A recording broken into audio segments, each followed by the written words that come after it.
7টা জিনিস মানুষ মরে যাওয়ার পরে তার কবরে পৌঁছতে থাকে।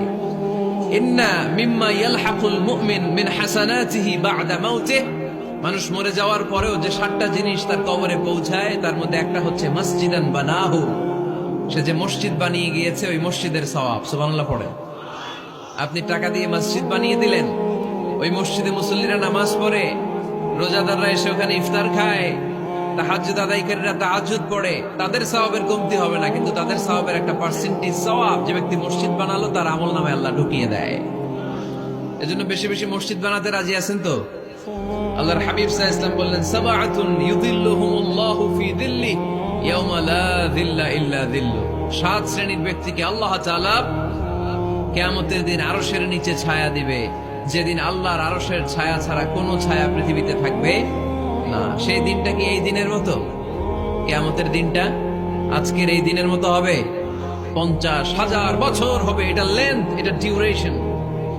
কাআন সাফসাফা লা তারা ফিহা ইওয়াজা ওয়ালা আমতা, লেভেল প্লেইং ফিল্ড, তামার জমিন। একটু কল্পনা করেন তো ওই দিনটা কত ভয়ঙ্কর।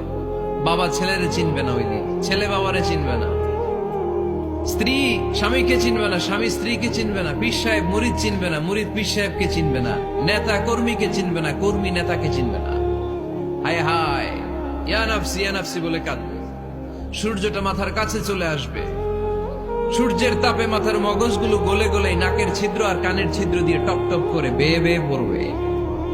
তৃষ্ণায় মানুষগুলো পাগল পাড়া, জিহ্বাটা বের হয়ে নাভি পর্যন্ত ঝুলতে থাকবে। সেদিন সবাই পাগলের মতো ছুটতে থাকবে, কোনো ছায়া নাই আল্লাহর আরশের ছায়া ছাড়া। আল্লাহর হাবিব বললেন 7 শ্রেণীর ব্যক্তিকে আল্লাহ তাআলা আরশের নিচে ছায়া দিবেন। এর মধ্যে 1 শ্রেণীর ব্যক্তি রাজুলুন কলবুহু মুআল্লাকুন বিল মাসাজিদ, ওই ব্যক্তি যার হৃদয়টা সবসময় আল্লাহর মসজিদের সাথে লেগে থাকে। মসজিদের সাথে যার হৃদয় লেগে থাকে তাকে আরশের নিচে ছায়া দিবে কে?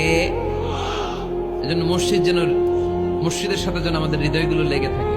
অনেকেই দেখবেন এত ভালো নামাজে, জোহর পরে টেনশন করে আসরটা কই পড়বো, আসর পরে চিন্তা করে মাগরিবের সময় আমি কোথায় থাকবো, মাগরিবের সময় টেনশন, ইস এশাটা হয়ে গেলেই তো শেষ। এরকম লোক আছে না নাই?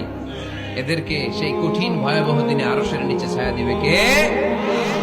তারপরে মসজিদ আমাদের 4 নাম্বার পদ্ধতি, মসজিদকে পরিচ্ছন্ন রাখা, মসজিদকে ঝাড়ু দেয়া।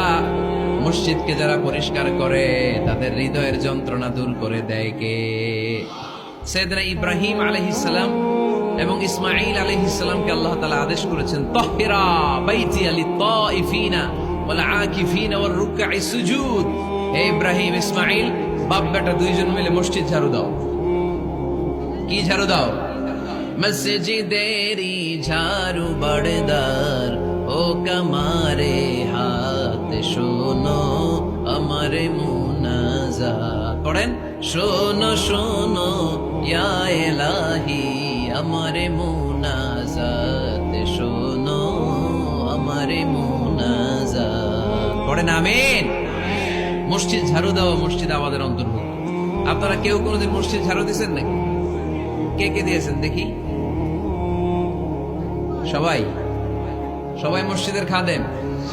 মাশাআল্লাহ। আমিও দিছি মসজিদ ঝাড়ু, অনেক দিছি। মাশাআল্লাহ, আল্লাহ তুমি কবুল করো।